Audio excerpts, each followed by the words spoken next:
সন্তান নিলেই মিলবে টাকা।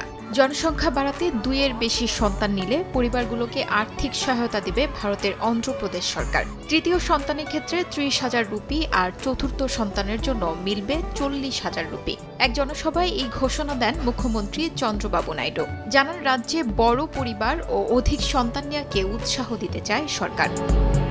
সরকারের তথ্য অনুযায়ী বর্তমানে রাজ্যের জন্মহার নেমে এসেছে 1.5-এ, যেখানে জনমিতির ভারসাম্য ধরে রাখতে আদর্শ হার হওয়া উচিত 2.1।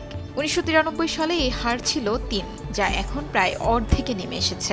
আশঙ্কা, অন্ধ্রপ্রদেশও ভবিষ্যতে জাপান, দক্ষিণ কোরিয়া ও ইতালির মতো পরিস্থিতির মুখে পড়তে পারে, যেখানে কম জন্মহার ও বৃদ্ধ জনগোষ্ঠীর চাপ অর্থনীতির জন্য বড় উদ্বেগ হয়ে দাঁড়িয়েছে। সরকারি হিসাব অনুযায়ী 2047 সালের মধ্যে রাজ্যের প্রায় 23% মানুষ বয়স্ক হয়ে যেতে পারে। এতে জনকল্যাণ ব্যবস্থা ও শ্রমবাজারে বড় ধরনের চাপ তৈরির আশঙ্কা রয়েছে। তাই এখন থেকেই জনসংখ্যা বৃদ্ধিকে উৎসাহ দিতে চাইছে রাজ্য সরকার।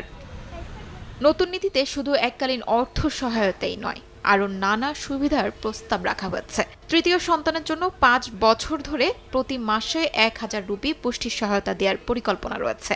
এছাড়াও ওই শিশু 18 বছর বয়স পর্যন্ত বিনামূল্যে শিক্ষার সুবিধা পাবেও বলে জানানো হয়। মায়েদের জন্য 12 মাস এবং বাবাদের জন্য 2 মাসের পিতৃকালীন ছুটি প্রস্তাবও বিবেচনায় আছে। সরকারের আশা, এসব সুবিধা পরিবারগুলোকে অধিক সন্তান নিতে উৎসাহিত করবে।